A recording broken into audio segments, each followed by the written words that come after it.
Welcome to the Product Leaders Edge podcast.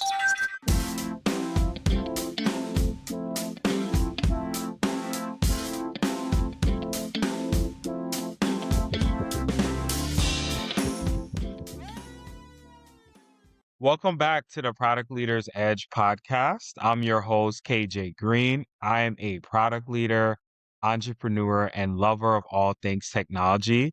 And today I have a very special guest, one of my great friends from undergrad. We go way back, as far back as 2014, 2015. We went on a study abroad together to Costa Rica for a month in 2015, and we graduated from the great university, Johnson & Wales University in Providence, Rhode Island in 2016. So it's about 10 years since we've graduated. I would love to welcome Tabetha Taylor-Cintorino to the stage. And today we are diving into the world of travel. And as I've said to you all before, product leadership shows up across all domains, not just tech. And we want to continue to drive that thesis forward. And in this episode, we will discuss Tabetha's company, Travel with Tab, and how it was built and what it takes to run a service-based business where people trust you with their most important moments.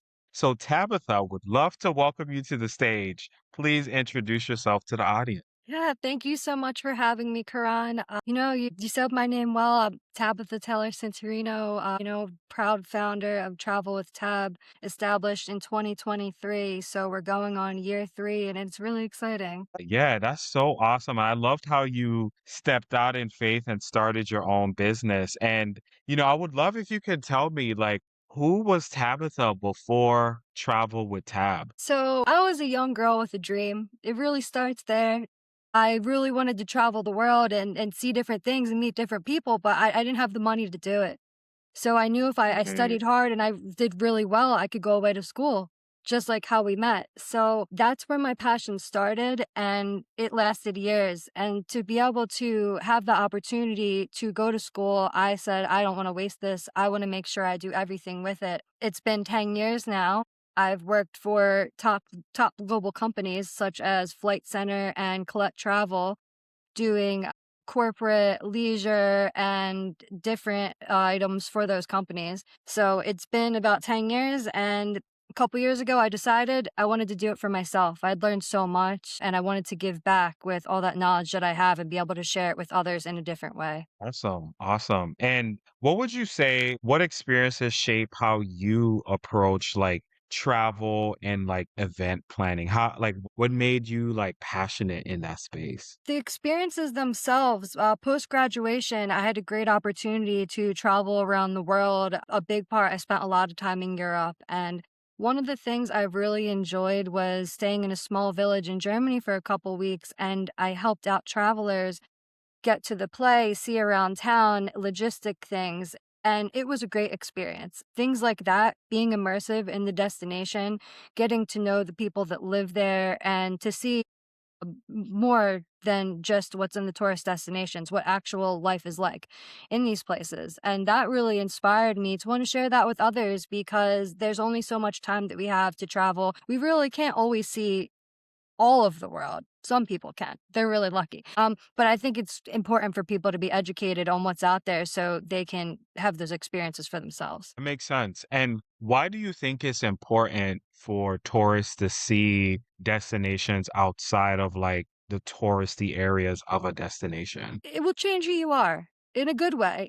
I feel myself that seeing places outside of the norm, outside of what we expect to see, it makes us think differently. And maybe we have a conversation we weren't expecting, or we tried something new that we weren't planning on. And it really just helps wire the brain to think a different way. And we take that home with us. And that's a really special gift. That's awesome. That's awesome. I can totally agree with that. I mean, the experiences that we had in Costa Rica were off the beaten path. Like we did a lot of experiences that were just like different. So when with building your business, Travel with Tab, when did you realize that people just needed more help than just like booking the physical aspect of booking a trip? but more so the intangible of peace of mind. When did that come to fruition for you? It came out at a time with COVID and a lot of emergency travel. I worked a lot in the background, and what that made me realize, maybe someone lost their passport and they're at the airport and they need assistance with that. Or there was a time where I rerouted an entire group tour because the weather just was not good to get to the island that they were supposed to travel to. I'm now managing, the service, the expectations of these guests. They paid for a service, they want to receive that service.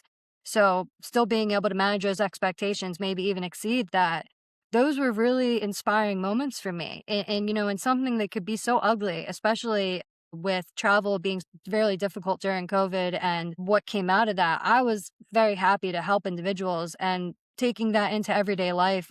Small things can happen, such as losing a passport. And I like to be a breath of fresh air, let's say, to travelers. That's not something that just a booking engine could do for them. Agreed. And you talked a lot about travel during COVID and just that era. How has travel changed since the Uh, it's changed. It's changed for good, and I think it's changed for bad. We do see an increase now in more fees, such as the Trevi Fountain in Rome. Just about the other day, they're now charging a tourist fee, and it's because there was a big boom in travel. We all had cabin fever about 2021, late 21, 22. Everyone was traveling. That's when I was actually in Germany in 2022, and to see how active and eager people were to get out, it just made me realize that there was that need for that. Yeah, yeah, that makes sense. And because we're on the topic of travel, I would love to hear your top travel destination. Like, what's your favorite place to visit? That's the first part of the question. And then second question is, what's been your favorite destination to lead a tour group to? I It's gonna sound typical. I really love Italy. I mean, that's me. I love Europe in general, but there's just a lot of Mhm. passion there. I have a lot of a liking for the food culture, and my family has some roots there. So Italy is a place that I love to go back to, and it's great for a reason. It always stays a top destination.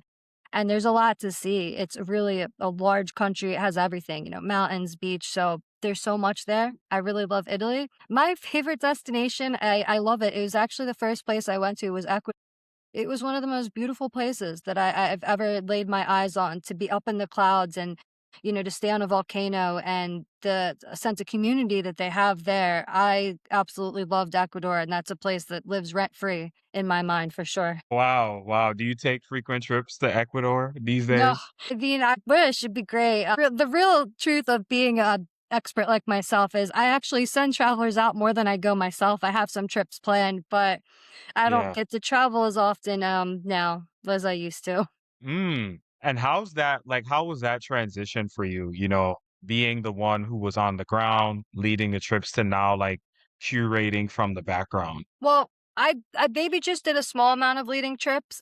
A lot of what I Mhm. did in 2 different roles was, either on the planning side, planning the events and executing that, and then I got to a point where I was actually training tour guides myself. So, in the sense that I trained the tour guides, I would step in and take part in their role sometimes, maybe write standard operating procedures and things. But, like I said, I just did a lot and it was fun, but, I actually wanted to step away from it because it gets to be a lot, and I love it, and I wanna share that with others. It's such a great gift to be able to travel, but the truth is, it is a very nomadic life if one chooses to do that, full time. So to find that balance has been beautiful. It's now a combination of some domestic travel, a little bit of international, and I'm not alone. I traveled alone a lot, and it gets to a point where you wanna travel with family and friends. It's a lot more enjoyable. But all around, it's just a matter of picking and choosing the right destinations. Like Philly is actually about to start having cruises sail out of there. And I'm Oh, super wow. excited that being nearby. So of course I scheduled a ship inspection, and I'll be checking out the new ship that they have coming up in April. That's really exciting for me, even though I might not be traveling all the time, but to get to now share that experience with everyone in the area, that's really special. Yeah, yeah, that's awesome. That's Yeah. awesome. And what are some elements that you build into just like your travel experiences that make it, your travel experiences for travelers that make it personable, make it, where people leave five-star reviews? Like, how do you wow travelers on any, like, trip or experience? I think you'll love this. I utilize AI, but I also offer a super personal experience. So I utilize AI in the sense where if someone's staying at a hotel that has an application and things can be set up in advance, I educate them. I take care of whatever is requested. There's that elevated part of the experience. But then there's this really personal part of the experience where I'm creating their own portal, putting their documents in there. They don't have to worry. If they need a reservation, no problem. I'll get the information. Just because we booked the hotel and the flight and whatever elements they're requesting, it doesn't mean that I'm not still there to I'm not departing. I'm there to guide them through the process. And that's really the most Yeah. important part, especially with visas and even just knowing how to pack sometimes. It can be a lot traveling and planning your own trip. So I really alleviate all of that for somebody by guiding them through the process, and each individual has their own needs. And it's really cool. I really like to just be able to offer my services where it exists because some people love the plan. Some people love it, but they're so deep in it. They just want a second pair of eyes on it. And I might not even give any suggestions. I'm just there to go through, book it, and walk them through the process. I'm like a travel therapist, or I give all the suggestions, and they're fabulous. It's really tailored to each person, and that's what's special. That's not something that an AI machine can do, but an AI machine can gather thoughts, put together itineraries. It can take that information that I have that's so vast and make it beautiful. So I love that relationship, honestly. Yeah, I love that too. And I loved how you mentioned AI and how it is used as a tool to reduce just like a lot of like back end work and to take down just, the unnecessary work that would have taken us a longer time. But thinking back a bit, and and the role that AI is playing in travel. When we went to school, AI and travel, those weren't in the same sentence. Like we went to school when the only AI you would kind of see is a GPS. And at that point, it wasn't that great. So, how do you see AI and other technology continuing to play a role in this industry? Well, it is helping with speed. There are Yeah. processes that for the companies, the larger brands, hotel brands that where they want to adapt and be willing to move forward, it's really making for a fabulous client experience. And even for myself, just having that accessibility, that's great. But along with that accessibility is a vast amount of information that can almost be overwhelming. So me being there to walk an individual through that and kind of go through the process, that's really what I like to do. Almost like when you get a new phone, you have to set it up, you have to know how to use it. A lot of items on a trip can be that way. A lot of vendors may require an app to do an activity. There's things like that, and I love it.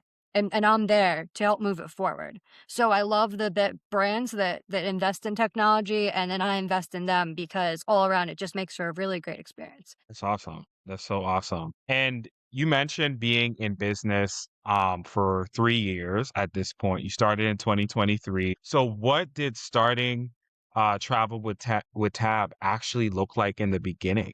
In the beginning, it was like a lot of businesses, I had a lot of business plans. I spent a lot of time marketing.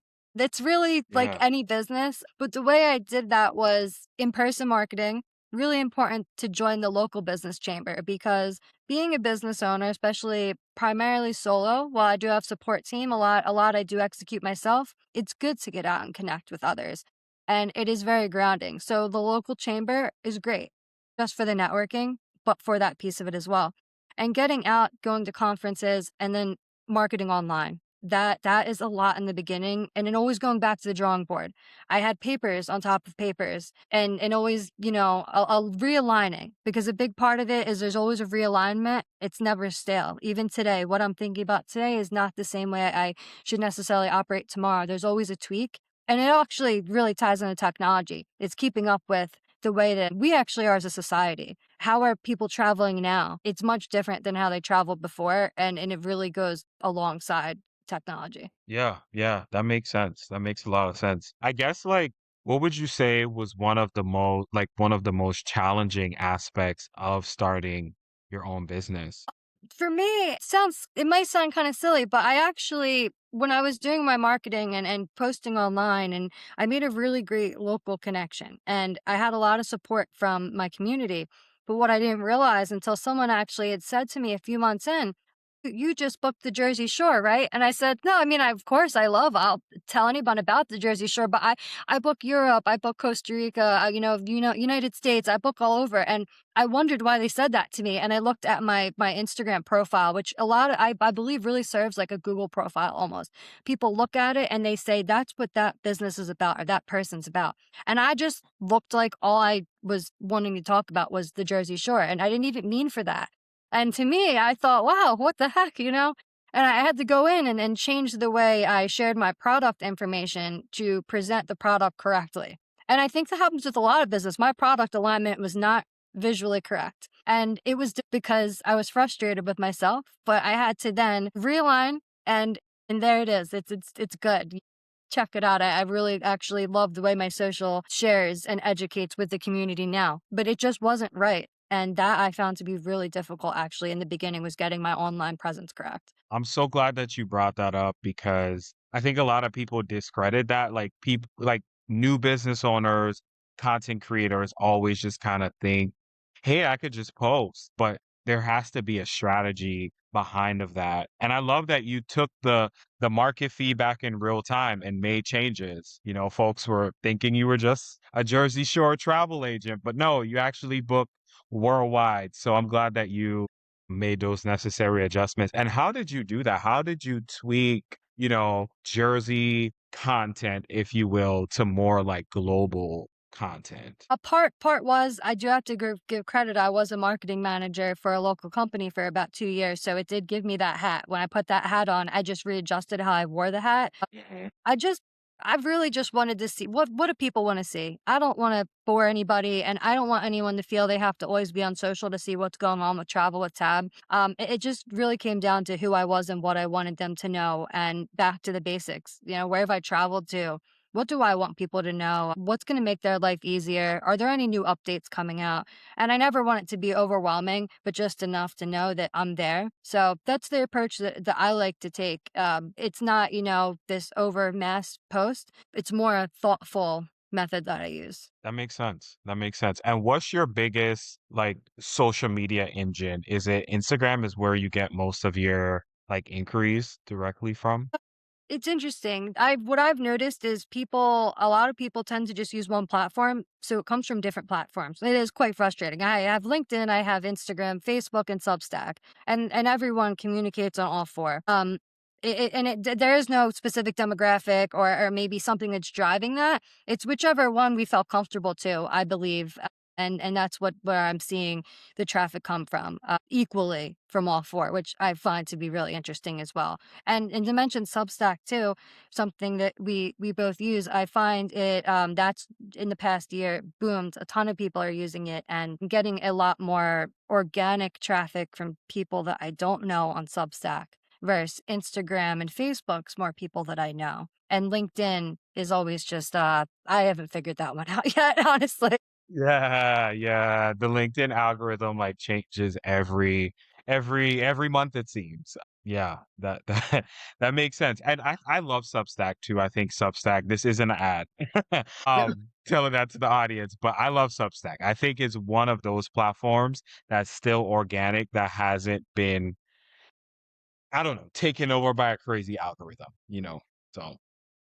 So you are trusted with milestone moments, honeymoons, retreats, events. How did you earn that trust from travelers, from folks looking to book events? That's a lot of weight to carry. It is. Sometimes I'm like, wow, I signed myself up for it though.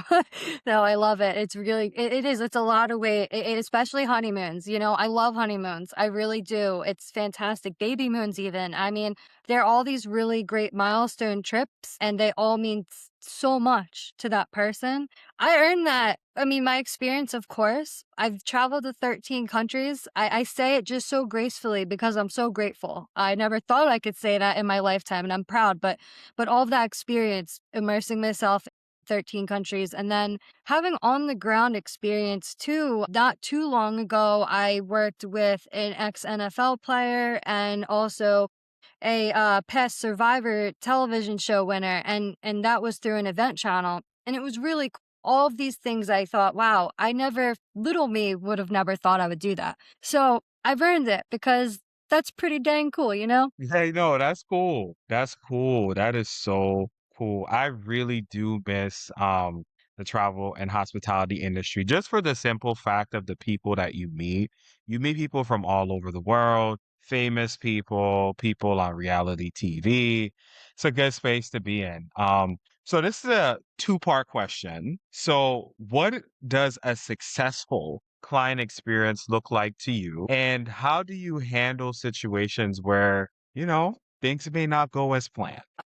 Well, part of a great experience, it's each to their own. A bit of what I mentioned earlier, it's really personal. It's however much they want me to be part of it or how little they want me to be part of it. Of course, I'm Mm, always going to be there. I'm going to follow a certain standard procedure because that means that they're getting delivered a really great standard each time. I start off with a discovery call. We talk about visa travel information such as entry and exit depending on destination, passport information because that does vary per each country. And once we really get all of that out of the way, I craft itineraries, we talk about trip protection, and then before the person leaves, I'll check in. Of course, while they're traveling, I love to check in just to make sure the hotels are great and everything is going as planned, and then they made it home safely, and just to see that everything's good. I think it's just that checkpoint that I like to offer, and all in between, the success is defined by, I think, how much or little they would like to utilize the service. I really love to offer information about the destination, about what they can access, what might be worth it or what not might be worth it. And it's always in their interest. I never book based on how much I might make on a trip. I just want someone to have a great trip. I'm very upfront about all of that. I'm very upfront about what I provide and how the suppliers pay me. I'm not there to essentially make an extra buck. I feel a lot better just knowing that someone had a really great trip, even if it means that I'm essentially not making too much from it. Because at the end of the day, of course, we like to be successful as a business, but to give back to society, to give back to families, to give back to couples, for their honeymoons, that's an experience they have one time. So I never measure my success off of what my profit will be. I measure it off of essentially how happy they are and not how perfect the trip went, because travel is travel. It's never going to go perfectly as planned. To go into the next part, when travel isn't perfect as planned, which actually happens a lot. One, I love trip protection because when there are things that you or I or the universe can't prevent, we go to the travel insurance company and we speak with them about those items if the trip is delayed, or there's all kinds of things that can happen. I think that's really important to have that because things don't always go as planned. And where I come in is with options. Like I mentioned earlier, if someone's in a destination and maybe the weather it's just not going as planned. We unfortunately, Jamaica, there was really bad weather that came through there. Some people couldn't leave. Now what's the plan? I'm going to make sure that they're somewhere they're safe, they're sound, the embassy knows they're there. It all really depends on how extreme the options need to be weighed out. But I'm really just there to make sure that people have a great trip. They feel confident, they feel connected, and they're cared for. That's really all it is. I love that. I love that. The basics. Back to the basics. Yeah. That's awesome. So you are recognized as a number one event planner. And would you like to talk more about that award and what that means to you? And if you can give the audience like the name of that award recognition, that'd be helpful as well. Yeah, well, you see it right there. Have my medal. Yeah. Really proud. Hanging up. Yeah, so 2025, I was crowned number one event planner, best of Jersey Shore. That is for Cape May County, New Jersey. And I was really just so honored. I couldn't believe it. We see over 12 million visitors here. That's a lot of people. 12 That's a million lot of because I people. live in a resort area. So with all of the wonderful businesses we have here, all of the wonderful event planners, I really actually couldn't believe it that I won, and I'm so honored. I mean, the group that does it, it's a radio station. They're local. They have a lot of credibility. They do a lot for the community, and they host this really great competition just to be able to showcase it. There's a magazine that's printed. And it's all done on the behalf of this organization. So it's really great. I've honored out of all the people that voted for me. Thank you. And voting's coming up again soon. So it's really nice too. I love that the people wanted it. It wasn't something that I did. It was people voted for me, and that's what really, really matters. Yeah, that's a big deal. That's a big deal. Congrats on Thanks. that. And yeah, we are wishing you to hit number one again for 2026. So awesome. Awesome. I guess, what did you learn about yourself as a founder through this journey of building Travel with Tab? I think like entrepreneurship reveals just a different level of skills, but also grit than like being an employee. So would love to hear how that has shaped for you. You know, I always said I was really good at time management, and, like, maybe I was lying before I had a business, because now that I have a business, time management's so important, and I don't mean for getting work done. Like, I mean for sanity. Time management is to know when it's time to stop and when it's time to go, when it's time to take a break, when it's time to go back to the drawing board. Like, that actually happened to me once. I was gonna hold an event, and it just didn't make sense for me to hold it. And even though I announced it and started to promote it, I had to say, "No, I need to be resilient. I need to push forward. While I don't want to cancel this, it's just not what makes sense for right now." So, it's a lot of time management because that would have been a loss of my time. So instead I move forward. Yeah, that has to be it. I really am great at it now. Yeah, it's just like holding boundaries. And, at points we do have to say no. And it is what it is. People will be okay. What advice would you give to someone starting a business, particularly for you, like starting a service-based business, especially like when we think about the folks that are coming out of university now, out of our university? What advice would you give to them? I said a little bit about it earlier, just to touch on again. Definitely join your local chamber. There's a lot of people there that are willing to share advice from their own businesses, and it's really insightful and it's all free. Once you join, knowledge is power. So getting with those individuals and learning something I still believe in and I still will continue to do with my business and make sure there's time for that. The next thing is probably quarterly business reviews. I know that sounds so silly, but to check in with yourself quarterly to see where you're at and where things should be going is so important. Even when times might not seem so profitable or so busy, it is very important to take a quick check in with yourself. And then the last thing, I got some advice from a friend, and just the thing I really take with me a lot, really simple, but good things take time. She said that to me, and I thought, wow, okay. But it's the truth. Good things take time, especially with a service. It takes time for people to recognize the work that some individuals may be putting in, and that's okay because good things take time. Good things take time. That should be like plaster somewhere. Good things take time, people. Don't rush life. What does success look like for Travel with Tab over the next few years? I actually think I'd like to publish a book while I Okay, continue to, operate and work with different travelers. I really would like to publish a book. I'm not sure exactly what it will be, but it's a long there's more longevity. A book lasts a while, So to leave that kind of a legacy, but I want it to be really good. So when I have more information, I'll let you know. I'll come back. for sure, for sure. We'll have you back. For sure, for sure. Okay. What do you want people to feel when they hear Travel with Tab? What do you want people to feel in their heart of hearts, in their brain, in their bodies when they hear Travel with That vacation feeling, that feeling when you're pulling up at the hotel and the sun's shining over the pool and you just can't wait to get out of the car with your bags, that feeling. It's hard to describe, but it comes in many shapes. It's just the feeling of getting on a plane and it taking off and you're drinking your Coca-Cola and you have your bag of pretzels. You know you're off to somewhere wonderful. It's such a great feeling that I think everyone in life should at least get to experience once. I agree. I totally agree. Travel is healing. It is healing. Mhm, you said that right. Okay.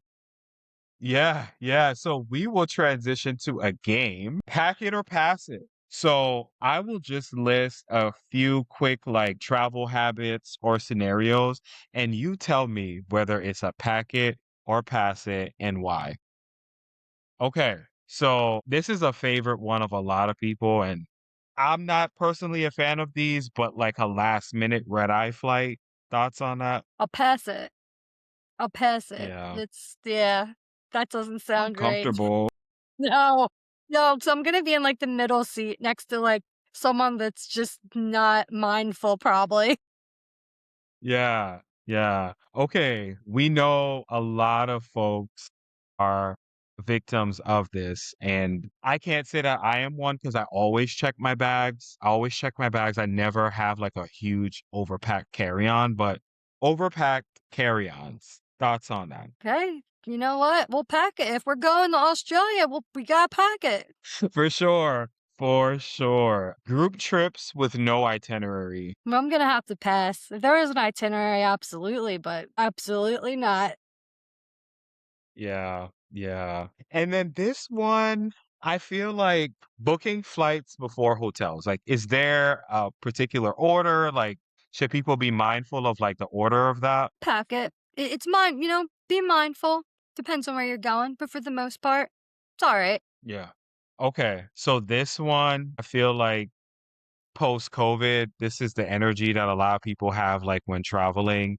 Because, like you said, the cabin fever that we had, especially in 2021, but we'll figure it out when we land energy. Thoughts on that? I love it. I love it. I have a friend, she's like that. She just like packs a bag and goes to a city and figures it out. That's not me. I plan, that's my living. But I think it's fantastic. If that's how, someone's soul goes, like follow, just see where life takes you. But make sure, it's on that note, actually, and technology, there are applications where, like backpacking applications, so family can kind of track and see where you're going. You know what? Just make sure someone knows where you are. That's all. For sure. For sure. Okay, one free day with no plans. Like if you're on a trip, one free day, no plans, just like roaming. Oh yeah, yeah. We'll pack that one. I think that's important. That's how you'll find different things that maybe you weren't necessarily looking for. Agreed. Agreed. Okay, this is that spicy one. Hot topic. Checking a bag versus carry on only. I'm gonna go with the carry-on only. We're gonna pack the carry-on. I love a carry-on. It's great. Honestly, off and on the plane, you're just ready to go. And when you get to the destination, you can always go shopping. So there's no problems. For sure, for sure. You'll have to teach me how to pack. I'm a terrible packer and I always check a bag. I always check a bag. And I think I do that too because of the liquids, and yeah. But yeah, love that. Thanks so much for entertaining the audience with this fun game. And where can the audience find you on social media? Please, we'll link them below in the show notes, but please let us know where can we find you? Yeah, so I'm on Facebook, Instagram, LinkedIn, Substack, all under Travel with Tab or at travelwithtab.com. Awesome. Awesome. Well, thanks so much, Tab. This was a great conversation. It was so awesome to catch up with you. Thank you so much for coming on the podcast. And this was a great time. Thank you all for listening today. This was an awesome episode. And again, we're continuing to push the thesis that product leadership shows up everywhere. And I'm so glad that we were able to dive in to see how it shows up in travel. So, with that, we will end here and see you all in the next episode. Thank you for listening to the Product Leaders Edge podcast. If this episode gave you a new way to think about product leadership, share it with someone else who's building in the tech space today. You can follow my work on LinkedIn through my weekly series, Tech Tuesdays with KJ, and subscribe to the newsletter on Substack, which is Solostar by kjg.substack.com. And I'll link all of that into the show notes for you all. But let's continue to build at the intersection of product, cloud, and AI. Until next time, keep building.